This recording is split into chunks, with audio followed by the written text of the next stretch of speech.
Well, Boris Johnson says he's going to reverse those cuts, 20,000 new officers, which might just redress the balance. Too little, too late? I think you've got to look at how long it takes to train those officers, how you recruit them. And the most important thing is, in the time that we've lost those officers, not all of them were on the streets, some of them were in administration, other areas of policing.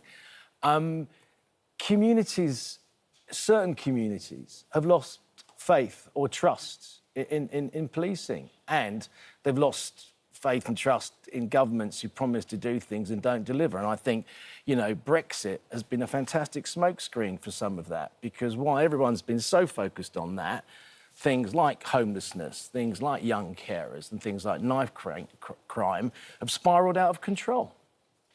Let's talk about you and why you're doing these series of documentaries. It's a bit of a change of tack this time round with you. I mean, you know, that idea of, you know, homelessness and why people are homeless, you know, it's a much more caring view on all of these things. I'm getting older. Yeah, well, but let me talk about your parents. You grew up in Barking, and tell us about your mum, your dad and your brother and what you felt you learnt from them.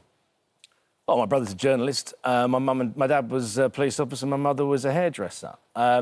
I think that's a great training ground to become a journalist, clearly, because you like asking hard questions and you're also prepared to listen. You might get a haircut or into the bargain. Look, the most important thing that I've learned recently is 285 people got stabbed last year. That's the highest number since records began in 1946. And it's young people? Well, it's predominantly young people, 10 to 19-year-old people. 3 are admitted every day in England and Wales with stab wounds. 3 a day, aged between 10 and 19 years old. And looking at it, whatever's being done isn't enough, and it shows there's no thing out there at the moment that shows things are going to change. So we have to look at exclusion from schools at an early age. What happens when you get sent to a pupil referral unit? Giving kids options. So a lot of these kids, poverty plays a major part in it. There's also social media platforms. They don't encourage violence, but they are platforms where violence is encouraged by people that go onto them. What about the consequences of... Policemen on its own is not going to solve it. Police officers on the streets are not going to solve it because they're not what starts it. What about the consequences? So when you're saying children as young as 10 that you talked to and you met... How can you understand the consequences of your actions? I still don't understand the consequences of some of my actions, and I'm 55 years old. How can you understand the consequences of your actions? You know, it escalates so quickly because of social media. You and I fall out at school in the classroom. When we were kids, it was dealt with within the school or within the class. Now, an entire area, a community of people will know that you and I have fallen out, and that escalates very quickly because you'll be egged on, I'll be egged on. And what would have been a fight, you know, outside the school is now 3 people on 3 all carrying the... So the people who'll say, look, the answer to knife crime is quite simple. You've got to be tough on the causes of it. You've got to be tough with the... You've got to look at what causes a young person to want to carry a knife. And a lot of them answer because I'm scared, it's for my own protection. But if you carry a knife, you're twice as likely to end up being stabbed. I mean, you went into prisons, you met young people who are in prison because of I'm doing that at the moment. crime. I'm making a documentary in Belmarsh at the moment, and I'm seeing, you know, the repercussions of just that, you know, that escalation, whether it be through gangs or whether it be just through people you hang out with. But, you know, knife crime not only affects the victim, clearly, and his family or her family, but also the perpetrator's family.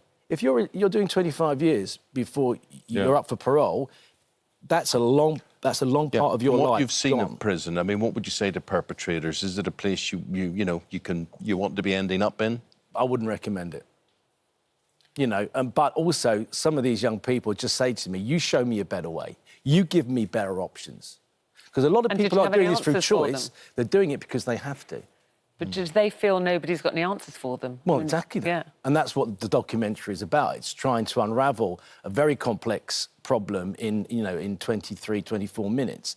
But I think we have, you know, a fair go at that. I won't say a fair stab, but we do have a fair go at it. And do you know what? They're treating it like it's a war, a lot of those young people out there. They refer to non-combatants as civilians and the enemy.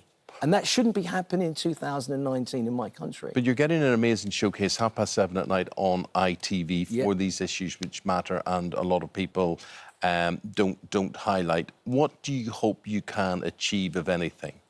Understanding, and an awareness. And the more we understand problems, the more likely we are to come up with solutions. OK. Well, it's Ross Kemp Living With. It's the third episode tomorrow at 7:30 on ITV. While you're here, we were talking about Barbara Windsor, Dame Barbara Windsor, yesterday with her campaign. She's had this open letter to the Prime Minister, Boris Johnson, about dementia Good care. for her. You're obviously great friends. Yeah, again, awareness creates better understanding and hopefully, you know, we'll get governments to move. You know, the thing at the moment is I think there's a lot of trust, not just in this government, but past governments, has been lost, and we need to get that trust back. Yeah. People are losing their homes. The headlines in the papers today, dementia is now the cause of 1 in 8 deaths. These figures, 70,000 lives lost to the illness last year. That's well up, 13% up on the past 4 years. And that figure will keep increasing, of course, because people are living longer and conditions such as Alzheimer's are by and large untreatable. So basically there is this scandal which people, sufferers of this, have to sell their homes to pay for their care, yet if they suffer from something else hideous, they wouldn't have to sell their homes to fund that care. I know you go and see Barbara and Scott, so would you please send them our very best? I will. I know she watches sometimes, so good morning. Dame Barbara and Scott, if you're watching, lots of love to you. Ross, thank you. Good to see you, Ross. Keep safe. Will do.